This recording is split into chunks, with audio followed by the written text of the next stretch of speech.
memasuki pembahasan tentang ibadah haji dan umrah. Bapak Ibu rahimahullah, seperti kita ketahui bahwa haji dan umrah itu merupakan rukun Islam ke-5 dan merupakan penyempurna dari seluruh rukun Islam lainnya. Setelah kita bersyahadat dan kita sholat, kemudian kita puasa, membayar zakat dan haji merupakan penyempurna. Haji merupakan penyempurna dari seluruh ibadah yang ada di dalam rukun Islam. Sekaligus haji ini juga menghimpun seluruh apa yang ada di dalam rukun Islam. Artinya haji ini ada aspek ruhiyahnya, ada aspek badaniyahnya, ada aspek aspek maliyahnya. Semuanya ada di dalam ibadah haji. Kalau puasa itu kita lebih cenderung beribadah ruhiyah, maka di dalam haji ada unsur ibadah ruhiyahnya. Kalau zakat itu ibadah maliyah, maka di dalam haji dan umrah juga ada unsur maliyahnya. Kita bayar ongkos naik haji, kita bawa bekal, itu semua dalam bentuk ibadah maliyah. Ya, jadi lengkap. Ada ruhiyahnya, badaniyahnya jelas. Ya, kita butuh fisik yang sehat untuk melakukannya, dan juga ibadah maliyah. Kita butuh biaya yang cukup besar untuk melakukannya. Bapak Ibu rahimahullah, ibadah haji itu merupakan ibadah seluruh umat, seluruh Nabi dan Rasul, dari Nabi Adam sampai pada Nabi Muhammad Sallallahu Alaihi Wasallam. Semuanya melaksanakan ibadah haji. Bahkan dalam satu riwayat diceritakan Nabi Adam alaihissalam itu melaksanakan ibadah haji sebanyak 40 kali di dalam hidupnya. Dari sebelum pindah ke negeri Arab, ya, sampai ketika sudah menetap di negeri Arab. Jadi dulu beliau Nabi Adam alaihissalam bertemu dengan istrinya Hawa itu di wilayah pegunungan India, di daerah India, dan selama beberapa kali beliau berjalan kaki dari India ke Makkah, ya, untuk menunaikan ibadah haji. Tentu tata cara ibadah haji pada Nabi Adam tidak sama dengan tata cara ibadah haji pada Nabi Muhammad, pada Nabi Ibrahim. Beda, ada perbedaan. Kemudian ibadah haji itu sempat diwarnai penyimpangan, ya, penyimpangan. Akhirnya kemudian diluruskan oleh Nabi Ibrahim. Jadi anaknya Nabi Nuh, putra-putranya Nabi Nuh itu banyak yang menjadi ulama-ulama besar. Keturunan Nabi Nuh banyak yang menjadi ulama-ulama besar. Nah, lalu terjadi penyimpangan sehingga mereka para manusia umat Nabi Nuh yang hidup pada waktu itu mengkultuskan orang-orang soleh dari keturunan Nabi Nuh dan membuat patung-patung, buat berhala-berhala. Maka kemudian mereka mulai menggunakan patung-patung ini sebagai perantara antara hamba dengan Allah. Kemudian terjadi penyimpangan yang lebih lebar lagi. Allahnya hilang, yang disembah jadi patung-patung. Kemudian diluruskan pada Nabi Ibrahim alaihissalam. Nabi Ibrahim setelah meninggal, kesininya banyak juga terjadi penyimpangan dalam bentuk mempersonifikasikan Tuhan itu ke dalam bentuk fisik. Makanya kemudian dibuatlah berhala. Ya, dibuatlah berhala. Nah, berhala-berhala ini kemudian dibersihkan pada periode Nabi Muhammad Sallallahu Alaihi Wasallam. Setidaknya ada 360 di sekitar Ka'bah yang dulu disembah oleh orang-orang kafir Quraisy. Dan kemudian ketika Fathu Makkah, berhala-berhala itu semuanya dihancurkan oleh pasukan Rasulullah SAW. Bapak Ibu rahimahumullah, jadi satu periode yang monumental yang menandai perubahan tata cara pelaksanaan ibadah haji itu ada pada masa Nabi Ibrahim alaihissalam. Di dalam Al-Quran Allah Subhanahu wa taala berfirman, wa adzin fil nasi bil haji ya'tuka rijalan wa 'ala kulli dhamirin yatina min kulli fajjin 'amiq. Waktu itu Nabi Ibrahim diperintahkan untuk melaksanakan haji dan diperintahkan pula untuk menyeru seluruh manusia, baik yang sudah lahir maupun yang masih berada di alam arwah. Allah perintahkan diseru, diajak, diperintahkan untuk melaksanakan ibadah haji. Lalu Nabi Ibrahim matur sama Allah Subhanahu wa taala, ya Allah, bagaimana mungkin suara saya ini bisa terdengar oleh para arwah yang masih berada di alam ruh. Maka kemudian Allah berfirman kepada Nabi Ibrahim, sudah kamu sampaikan saja, kamu seru saja, kamu ajak saja, nanti saya yang akan menyampaikan seruan itu kepada para arwah. Kemudian dalam satu riwayat Nabi Ibrahim melaksanakan perintah Allah itu dengan menaiki sebuah bukit, ya, menaiki sebuah bukit, dan kemudian bukit itu terangkat ke atas sampai pada ketinggian tertentu. Lalu di dalam wilayahnya itu antara langit dan bumi. Jadi pada ketinggian itulah kemudian Nabi Ibrahim menyeru kepada seluruh arwah yang ada pada saat itu untuk menunaikan ibadah.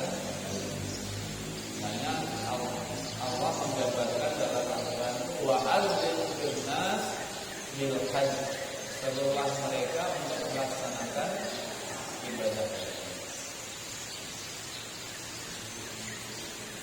Nah, para manusia yang masih berada di alam arwah itu menyambut seruan Nabi Ibrahim alaihissalam. Kalau yang dia menjawab satu kali dia menjawab seruan itu satu kali, maka dia akan ditakdirkan oleh Allah mampu melaksanakan ibadah haji sebanyak satu kali. Kalau yang menjawabnya 2 kali, maka Allah takdirkan dia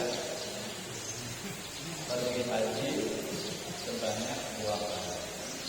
Yang menjawabnya berulang-ulang, jawabnya 5 kali, maka dia akan ditakdirkan bisa melaksanakan ibadah haji itu 5 kali seumur hidupnya.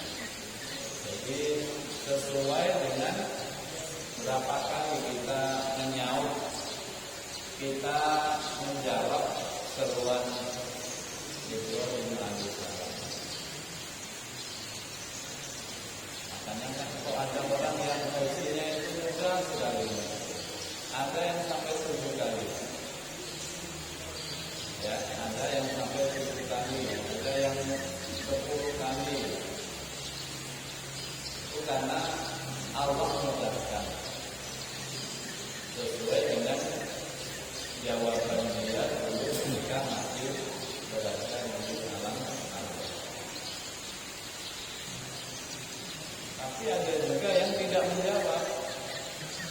Yang tidak menjawab seruan ini, maka seumur hidupnya dia tidak akan bisa melaksanakan ibadah haji. Yang tidak menjawab seruan. Tidak dengar. Dia dengar tapi dia tidak menjawab.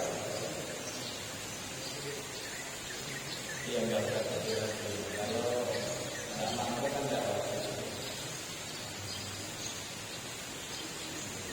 Jadi ada yang tidak menjawab, maka meskipun dia punya banyak harta, badannya sehat, dia tidak akan mampu melaksanakan ibadah haji. Susah dia melakukan ibadah karena dia itu tidak menjawab. Bagi para pebisnis, para profesional yang penghasilannya hariannya itu bisa ratusan juta, mungkin sayang dia mau meninggalkan itu. Dulu di kampung saya itu di Semarang itu ada dokter spesialis yang masirnya itu memang luar biasa, wangi sekali. Jadi penghasilan hariannya itu ratusan juta.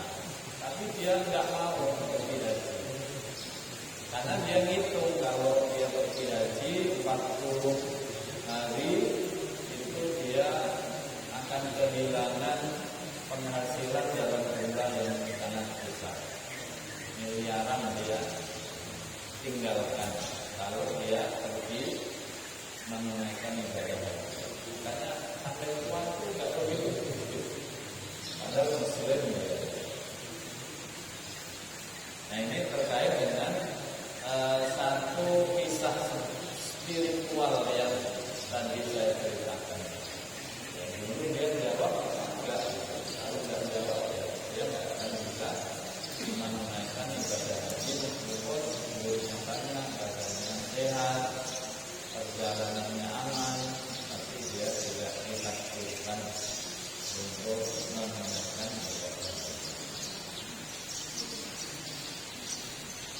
Nah, setelah Ibrahim mengumandangkan seruannya itu, nah Iblis membuat seruan tandingan. Iblis membuat seruan tandingan supaya manusia tidak perlu menunaikan ibadah haji. Nah, yang menyauti panggilan Iblis ini ya banyak. Ya. Yang menjawab seruan Iblis ini juga banyak. Ini mereka-mereka yang di samping tidak akan bisa melaksanakan haji, mereka tidak senang terhadap pelaksanaan ibadah haji. Atau bisa jadi dia berangkat secara fisik fisiknya berangkat ya, tetapi Allah tidak akan menyempurnakan ibadah hajinya itu. Ya, Allah tidak akan menyempurnakan, tidak akan menerima ibadah hajinya, sehingga hajinya itu tidak tergolong ke dalam jenis haji yang mabrur. Ya, tidak mabrur. Karena haji yang tidak mabrur itu ya bukan tidak ada manfaatnya, tapi yang namanya gak diterima. Dia sudah melaksanakan, tapi Allah tidak berkenan menerimanya, ditolak karena berbagai macam faktor. Bapak Ibu rahimahumullah.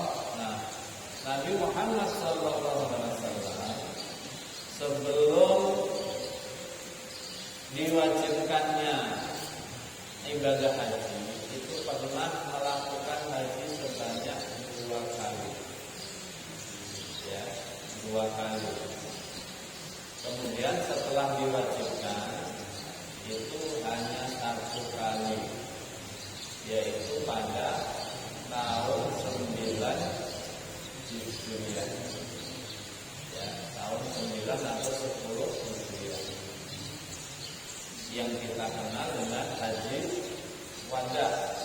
Jadi haji wada itu adalah haji pertama Rasulullah di dalam Islam, sekaligus haji terakhir.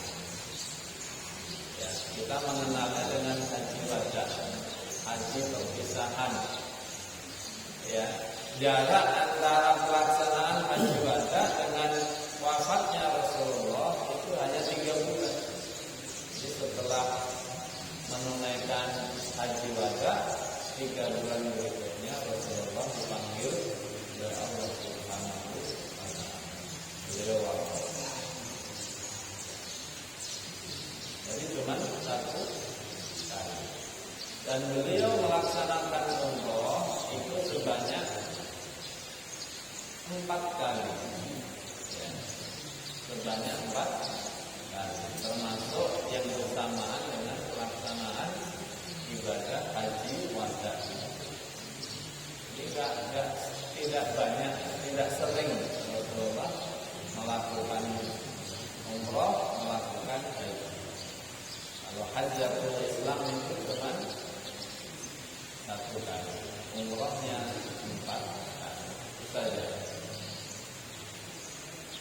Bapak Ibu rahimahumullah.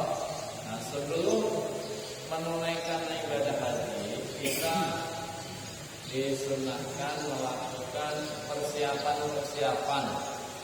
Yang pertama itu persiapan terkait dengan ilmu yang berhubungan dengan pelaksanaan ibadah haji. Belajar dulu bagaimana tata cara pelaksanaan haji atau umroh. Biasanya kalau kebiasaan di Indonesia itu mengikuti bimbingan di KBIH, kelompok bimbingan ibadah haji. Hanya KBIH yang diselenggarakan oleh masyarakat. Ikut, ya, sebaiknya ikut supaya kita memperoleh gambaran tentang bagaimana tata cara pelaksanaan ibadah haji. Karena memang kita juga belum pernah melihat bagaimana orang melakukan ibadah haji, melaksanakan ibadah umroh. Belum pernah juga. Kita sembahyang mayit saja. Ya, sembahyang mayit yang sudah sering itu kadang ya lupa. Niatnya kadang lupa. Ya, sholli ala hadzal mayyit arba'at takbiratin. Kadang-kadang arba'at takbiratinnya ganti arba'at raka'atin. Salah kan? Sholat Id kadang-kadang bingung kita kalau mau takbir itu bingung.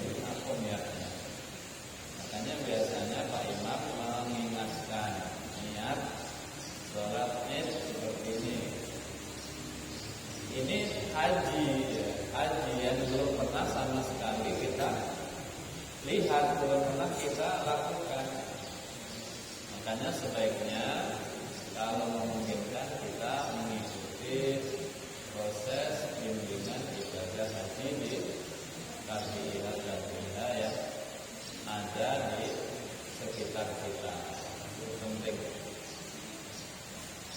Meskipun yang lebih penting itu ya membaca buku-buku, kitab-kitab terkait dengan pelaksanaan ibadah haji.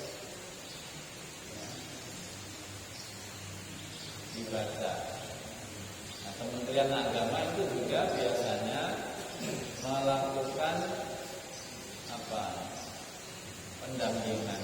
Ada 1 minggu kalau begitu. Jadi para calon jemaah haji ini didampingi bagaimana prosesi pelaksanaan ibadah haji. Tapi itu tentu bisa cukup, bisa nggak cukup, tergantung pada kita, tergantung pada yang menyampaikan materinya.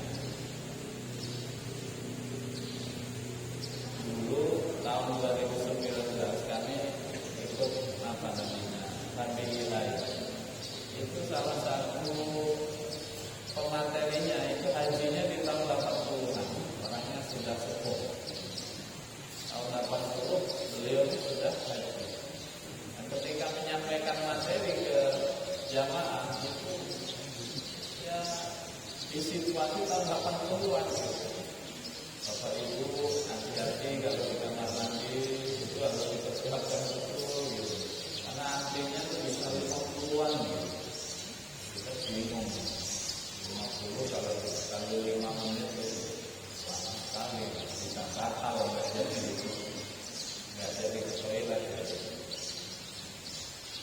Ya bisa 30, bisa 20 gitu. Ini nggak ada angka-angka yang kecil.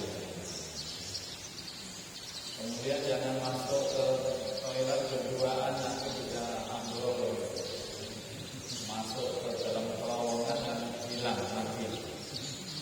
Kalau belanja di toko jangan masuk ke dalam, nanti diseret ke dalam, diperkosa gitu. Nah ternyata gambaran itu ketika kami sampai di sana juga sekali. Ternyata yang menyampaikan materi itu akhirnya di tahun 80-an. Kondisinya sangat sulit, sangat berat. Kita sudah pada ketakutan. Ternyata tidak seperti itu, ya tidak asli.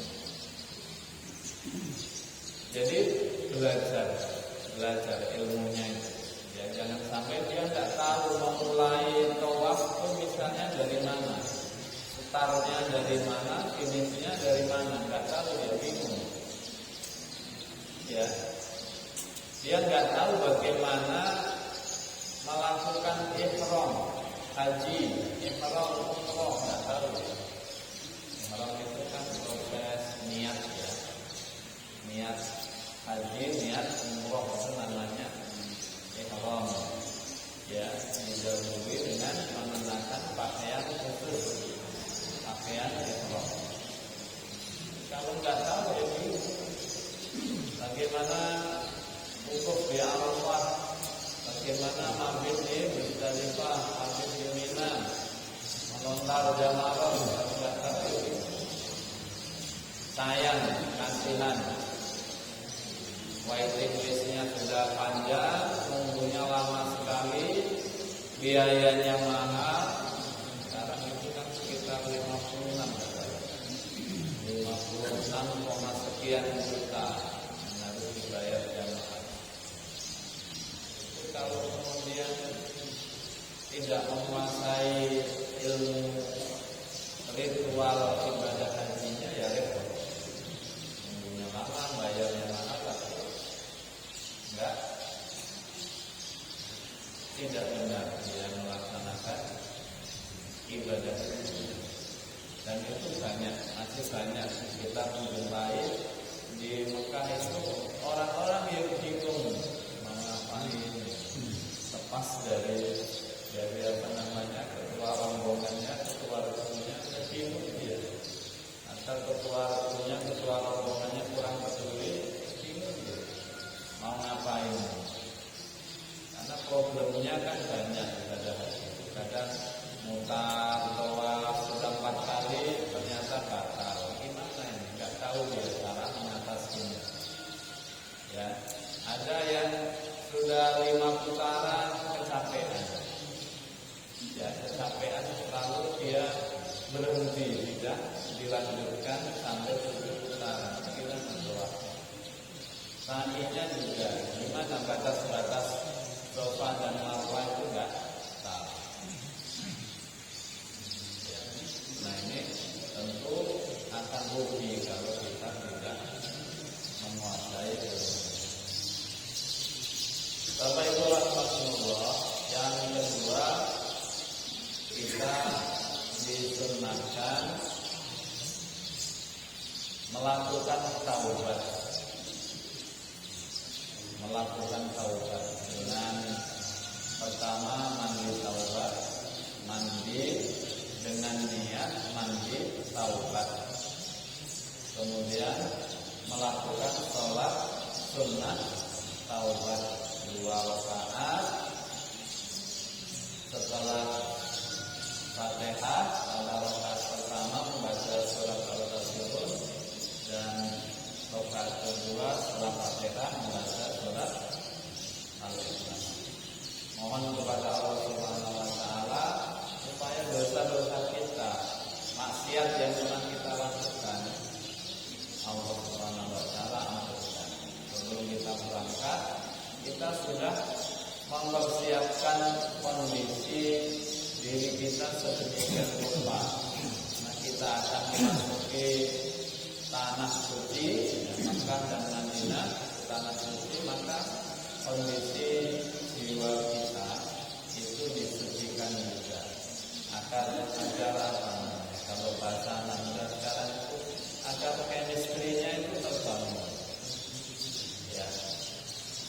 Biar selaras apa namanya gelombang yang ada di dalam diri kita, frekuensi yang ada di dalam diri kita dengan frekuensi tanah suci. Makanya disuruh bertaubat, disucikan dulu. Biar nyambung, biar di sana itu nyaman betah. Kalau enggak itu bisa aja 3 hari di Mekah sudah kepanasan, sudah gelisah, sudah minta balik. Pulang nggak betah di Mekah, lama nian. Baru seminggu udah lama nian, nggak kuat karena frekuensinya tadi tidak sama dengan frekuensi tanah, sehingga kita dianjurkan untuk membersihkan diri kita dulu supaya nanti frekuensinya itu bisa sama dengan frekuensi tanah suci. Penting tempat kita. Ya, tempat itu ya kalau dosa-dosa kecil, ya dosa kecil itu cukup dengan istighfar. Ya, habis salah, habis dosa, istighfar. Astagfirullahaladzim. Ya. Biasa kita lakukan atau membaca Sayyidul Istighfar Rabbana zalamna anfusana wa illam taghfir lana wa tarhamna lanakunanna minal khasirin. Ya. Apa? Sayyidul Istighfar ya. Allahumma anta rabbi la ilaha illa anta khalaqtani wa ana 'abduka wa ana 'ala 'ahdika wa wa'dika mastata'tu dan seterusnya. Itu Sayyidul Istighfar. Atau Sayyidul Istighfar seperti yang Allah ajarkan kepada Nabi Yunus alaihissalam. Allah la ilaha illa anta subhanaka inni kuntu minadh dhalimin. Allah la ilaha illa anta subhanaka inni kuntu minadh dhalimin. Ya. istighfar. Itu kalau dosa-dosa kecil istighfar. Kalau dosa-dosa yang besar itu harus bertaubat. Ya, harus bertaubat. Rukun taubat itu ada 3. Menyesal, kemudian membangun komitmen untuk tidak mengulanginya lagi, kemudian menggantinya dengan amal-amal yang baik. Ya, kalau dulu suka nolong, ya sekarang diganti dengan banyak bersedekah, banyak memberi. Kalau terkait dengan hak-hak adami, hak-hak sesama manusia, ya didatangi, minta direlakan. Kalau dulu pernah nyolong pisang di kebunnya, ya dibalikan, dibayar dari pisang. Jadi kalau sesama manusia harus minta kerelaan dari orang tempat kita berbuat dosa. Jadi berbicara cara kita bertaubat kalau kita bersalah dengan sesama manusia. Tidak berat. Makanya kalau kita dosa sosial itu dikurangi, Bapak Ibu.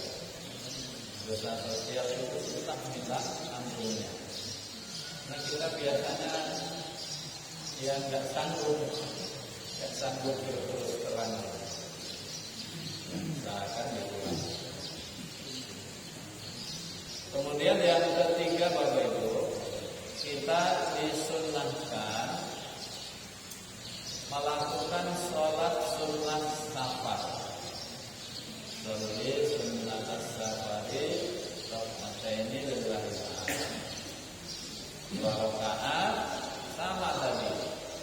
Ya, pada rakaat pertama setelah surat Al-Fatihah dibaca surat Al-Kafirun, dan rakaat kedua surat Al-Ikhlas. Sholat sunnah safar. Lalu di mana sholat sunnah safar itu dilakukan?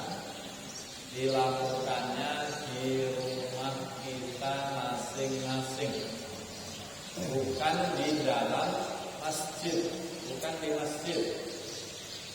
Jadi sesaat sebelum kita melangkahkan kaki keluar dari rumah kita digunakan sholat sunnah safar. Jadi bukan di masjid terdekat, pergi ke masjid sholat sunnah 2 rakaat, lalu balik ke rumah lagi baru berangkat. Tidak seperti itu. Ya, karena dulu ada yang tradisinya itu sholatnya di masjid, lalu balik lagi, lalu berangkat. Ya. Jadi sholat sunat safarnya itu di rumah kita masing-masing. Sesaat sebelum kita melangkahkan kaki keluar dari rumah kita untuk berangkat haji. Tapi kesunahan sholat sunat safar ini, Bapak Ibu, bukan terkait dengan ibadah haji dan umroh saja. Kalau kita mau mengadakan perjalanan jauh, asal perjalanannya itu untuk hal-hal kebaikan, hal-hal yang dibolehkan, maka kita disunahkan melakukan sholat sunat safar. Misalnya Bapak Ibu mau berkunjung ke tempat mertua di Medan, sebelum berangkat sholat sunat safar. Ya. Nah nanti kalau pulang sudah selesai pelaksanaan ibadah haji, pulang kita juga disunahkan melakukan sholat sunnah 2 rakaat sama persis tadi. Hanya saja sholatnya di masjid terdekat. Ya. Nah, jadi misalnya dari bandara itu mampir ke masjid Al-Huda dulu. Nah, baru pulang terus. Jadi beda tempatnya.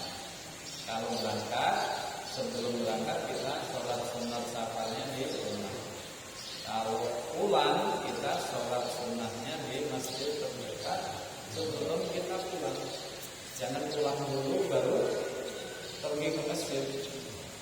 Ya. Jadi masjid dulu baru pulang ke rumah. Bapak Ibu rahimakumullah, kemudian kita juga disunahkan untuk berpamitan kepada keluarga, tetangga, kerabat, kolega kita.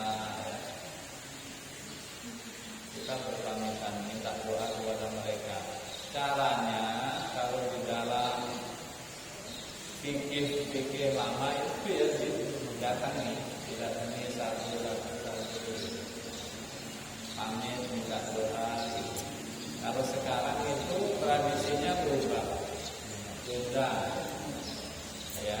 Makanya kita kenal dengan apa namanya wali makus safar. Ya. Ini tradisinya yang berubah. Karena sulit misalnya kita mau mendatangi satu persatu, waktunya habis sendiri. Kecapean ketika berangkat nanti kecapean, makanya diundang sekaligus pamitan di situ, minta maaf juga di situ. Ini namanya perubahan adat istiadat. Ya, boleh dengan cara seperti ini. Jadi mestinya itu kita datang ke rumah-rumah. Tapi nanti kalau kita pulang, tetangga-tetangga kita itu disunahkan datang.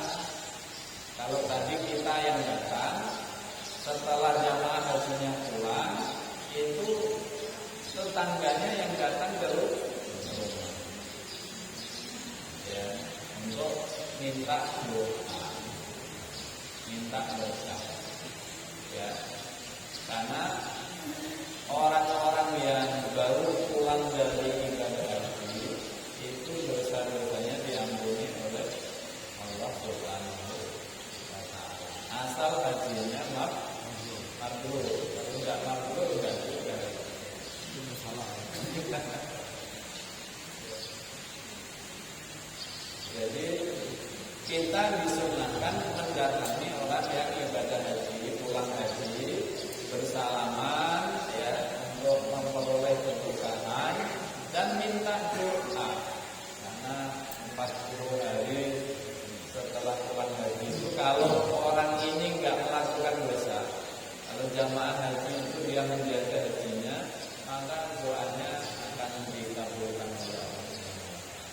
Syaratnya jangan berbuat dosa. Makanya biasanya kalau zaman dulu 40 hari itu tidak keluar rumah, menghindari dosa. Ya, kalau sekarang ini hari ini datang besok berlaku mana-mana. Jadi tradisi itu sudah hilang. Tradisi mendatangi orang yang baru pulang haji itu sudah sangat jarang dilakukan.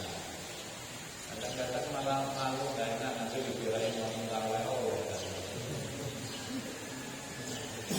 Padahal itu memang kita dianjurkan.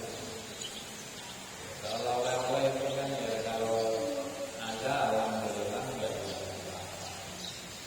Jangan seperti komunitas muslim tertentu. Oleh-oleh itu menjadi penanda utama. Ya, ada yang seperti itu. Jadi biaya hajinya 58 juta atau 50 jutaan lah ya. Oleh-olehnya itu bisa 200 juta. Itu ada yang seperti itu. Ada di seberang sana. Jadi lebih mahal oleh-olehnya daripada, karena orang pada datang, setiap datang dikasih oleh-olehnya bukan kurma. Kalau kurma kan ya ringan kan. Oleh-olehnya itu macam-macam. Mau tahu apa namanya itu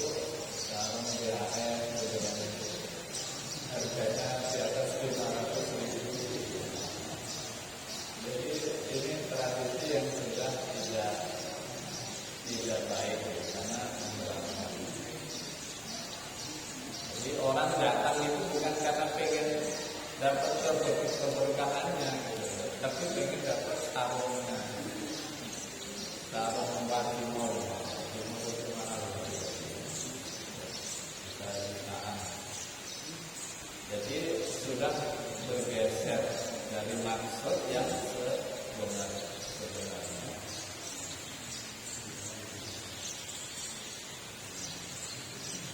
Bapak Ibu rahimahullah, kemudian selama dalam perjalanan haji itu kita disunahkan dalam keadaan suci. Jadi sebelum naik pesawat itu usahakan kita sudah suci, sudah berwudu, dan selama di pesawat dijaga jangan sampai batal. Kalau batal itu agak susah duduknya lagi, tidak bisa, nggak boleh duduk di pesawat. Paling yang bisa tayang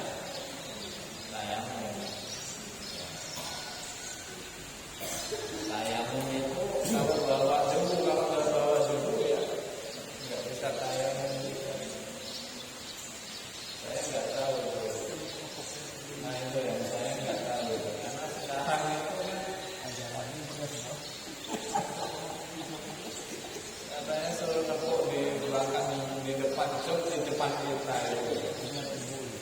Saya nggak tahu apa ada debunya apa enggak. Debunya mungkin enggak, cuma nggak cukup. Karena di dalam pesawat itu AC-nya udah AC yang canggih, ya AC yang nyedot debu. Nah, kalau sudah disedot debu, berarti nggak ada lagi yang tinggal di seperti itu. Nah, tapi wallahualam bisa dilihat pakai mikroskop. Kalau pakai mikroskop ada. Makanya dijaga. Atau bisa sangu tisu bawa tisu yang dilapuri debu. Botol aquanya kan. Pakai satu botol aqua bisa diminum. Nah itu yang beresiko. Beresikonya itu karena pasti di toiletnya itu akan sangat basah, nggak karu-karuan, nggak boleh.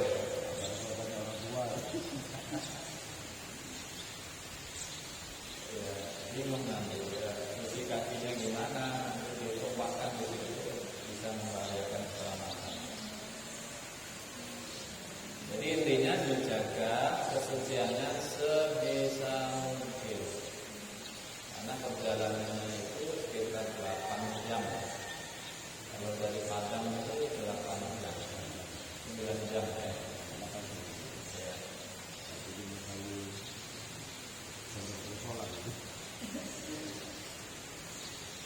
Ya, kalau dulu kami itu tidak dapat waktu sholat isya, karena berangkatnya habis sholat isya sampai di Madinah itu jam 2 malam. Jadi nggak dapat waktu sholat di pesawat. Jadi aman, sholat subuhnya itu sudah di hotel.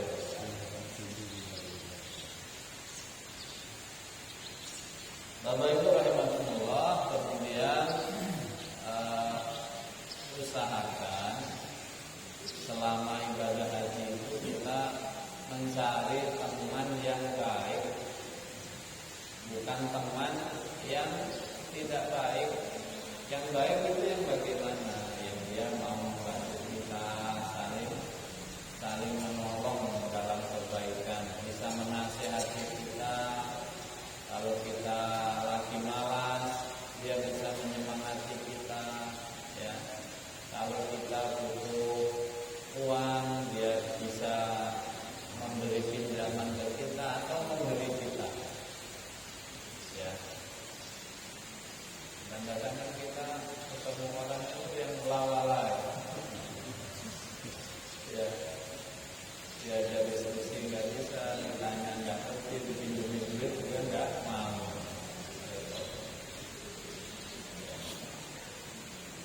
Kemudian Bapak Ibu, selama dalam perjalanan itu, ketika pesawat take off, lepas landas, itu kita disunahkan membaca takbir. Allahu Akbar, Allahu Akbar, Allahu Akbar. Terus pokoknya selama kendaraan kita itu naik, nanjak, maka kita disunahkan membaca takbir. Termasuk kalau kita berada di darat, pakai kendaraan darat. Kalau lagi nanjak, kita baca takbir. Kalau sedang menurun, proses yang menurunkan pilot, menurunkan ketinggian derajatnya, turun mau landing, kita disunahkan membaca tasbih subhanallah. Ya. Hanya kalau kita misalnya jalan ke Kepayan dari sini nanjak terus sampai ke puncak, nah itu kita disunahkan membaca takbir. Pas naik kendaraannya. Nah itu baca takbir. Jadi pokoknya kalau jalannya itu menanjak, takbir. Kalau jalannya menurun, tak sampai puncak, itu kita baca tasbih. Nah itu dipraktekkan yang itu tuh. Jadi dari pernah diajak kawan ke pantai Ayam, itu ternyata jalannya itu masya Allah, orang. Saya kira suruh anak-anak keluarga saya takbir ya. Karena kita mau konsentrasi, kita takbirnya jarang-jarang, karena konsentrasi. Jadi nanjaknya itu ya luar biasa. Turunnya itu juga luar biasa. Makanya kita diperintahkan untuk takbir ketika menanjak dan tasbih ketika nanti kalau pergi ke Kepayan praktekkan bagaimana.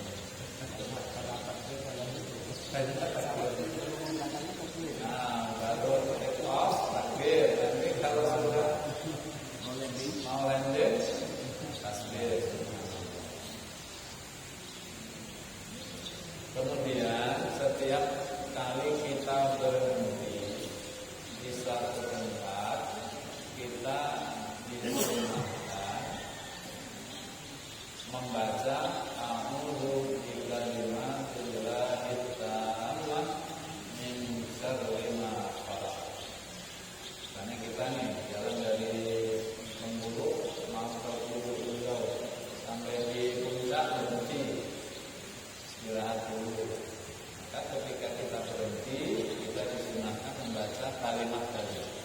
A'udzu bikalimatillahi tammah min syarri ma khalaq.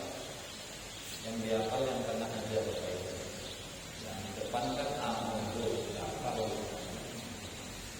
Kemudian yang terakhir min syarri ma khalaq. Kita juga sudah hafal. Tinggal yang tenang.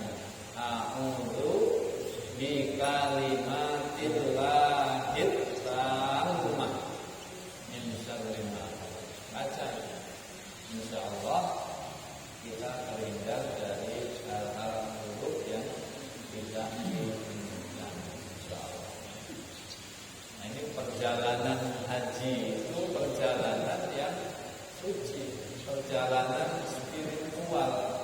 Makanya kita harus mempersiapkan segala sesuatunya agar perjalanan itu membuahkan hasil dengan beroleh haji yang mabrur. Kata Rasulullah, al-hajjul mabrur laisa lahu jazaa illa al-jannah. Pahala haji mabrur itu tidak lain adalah surga. Surga itu ya bisa dalam bentuk kebahagiaan, keselamatan,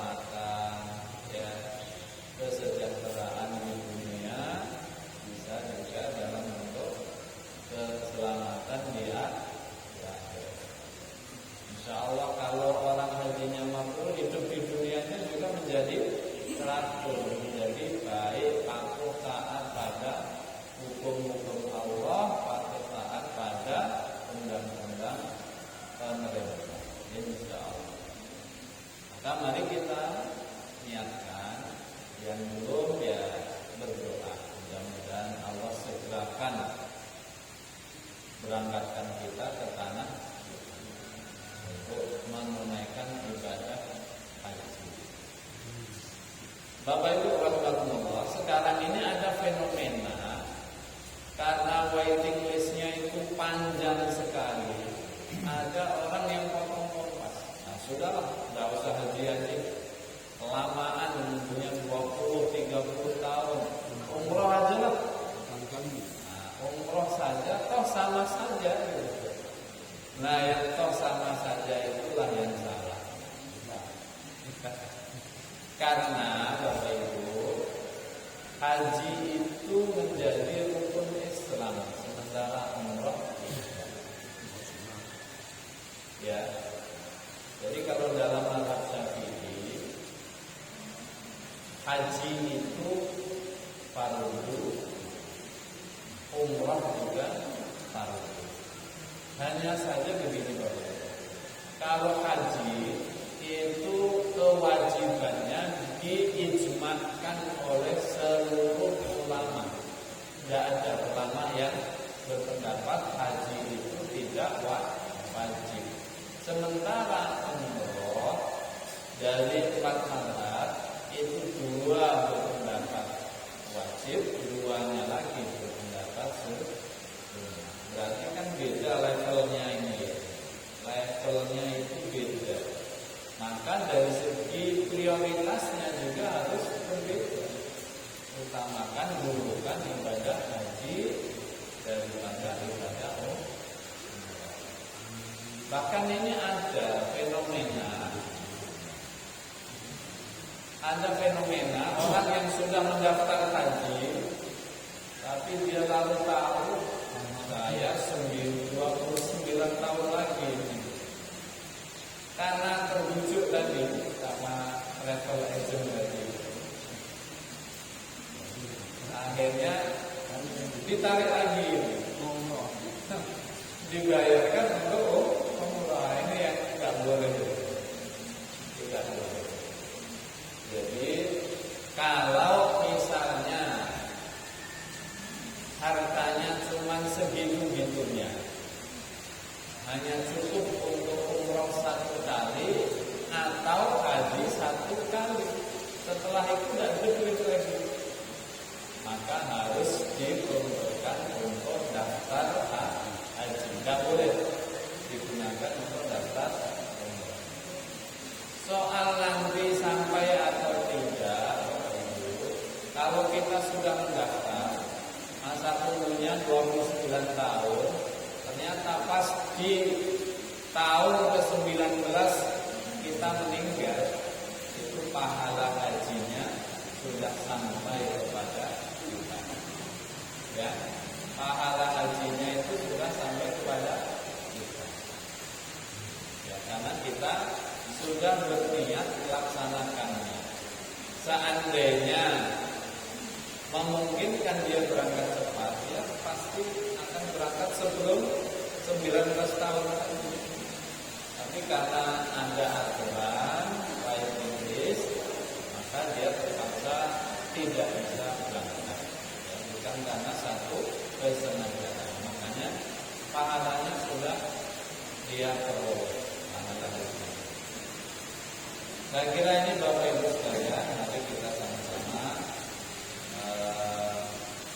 meniatkan bisa melaksanakan ibadah haji, dan yang sudah haji ya kita berdoa mudah-mudahan Allah jaga kemakburan ibadah haji kita. Karena ini yang lebih sulit menjaga kemakburan haji itu jauh lebih sulit dibanding mendapatkan kemakburan hajinya. Ya. Kemakburan hajinya itu tidak terlalu sulit, tapi menjaga kemakburan itu sulit karena waktunya panjang.